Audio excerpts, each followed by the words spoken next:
Hi అండి, వాన పడింది కదా. ఇప్పుడైతే మిరపకాయ బజ్జీలు తీసుకుంటున్నా. శనగపిండి, వామండి, వాము వేసినాను. సోడా, చిటికెడు వంట సోడా, వాము, వంట సోడా, రుచికి తగినంత ఉప్పు, మళ్ళీ కలిపినాక చూసేసుకుందాము. ఇది బాగా కలుపుకోవాలండి. కొంచెం లాలాటి తీసుకున్న దీనిలో కడిగి కడగక ముందు కట్ చేసినామనుకో నీళ్ళిపోతాయండి, చిట్టే అవకాశం ఉంది. ఇట్లా కొసలు కట్ చేయకముందే కడిగి పెట్టుకోండి. వీడి కొసల్ని కట్ చేస్తాను. ఇలా కలుపుకోవాలండి. బాగా ఇలా బీట్ చేసుకుంటే బాగా పొంగుతాయి. చూడండి, ఇలా మిరపకాయకి అతుక్కునేటట్టు కలుపుకోవాలి. మరి పల్సగా కలుపుకుంటే కూడా మిరపకాయకి అతుక్కోదు, ఓకేనా, జారిపోతుంటుంది.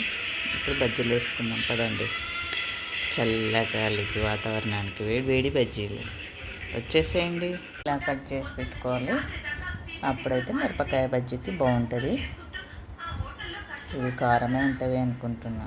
ఇప్పుడైతే బజ్జీ వేసుకుందాము. అలా వైకుంఠపురం సినిమా వచ్చింది. వేడి వేడి బజ్జీ, బయట వాతావరణం చల్లగా, సూపర్ సాంగ్స్ వినుకుంటూ చాలా బాగుంటుంది కదా.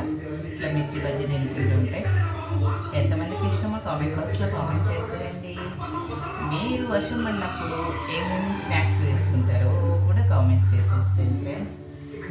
ఇన్స్టా కూడా ఉంది, ఫాలో అవ్వండి. ఇన్స్టా ఫాలో అయ్యే వాళ్ళు యూట్యూబ్ ఛానల్ కూడా ఫాలో అవ్వండి ఫ్రెండ్స్. సపోర్ట్ ఇవ్వండి. టవర్ బాక్స్ ఛానల్కి మీ అందరు సపోర్ట్ కావాలి.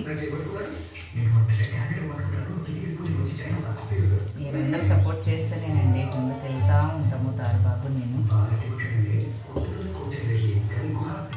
వేడి వేడి మిర్చి బజ్జీ రెడీ అండి, రెడీ అవుతుంది.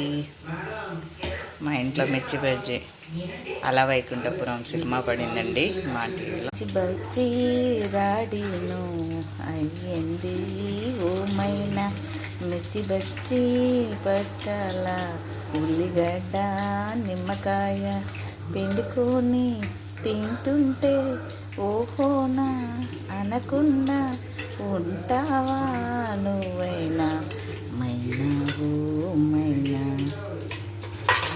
మిర్చి పక్కన ఉల్లిగడ్డ నంచుకొని తింటుంటే ఉంటుంటుంది ఓహోను అనగలవా అనకుండా ఉండగలవా ఎవరైనా ఎప్పుడైనా.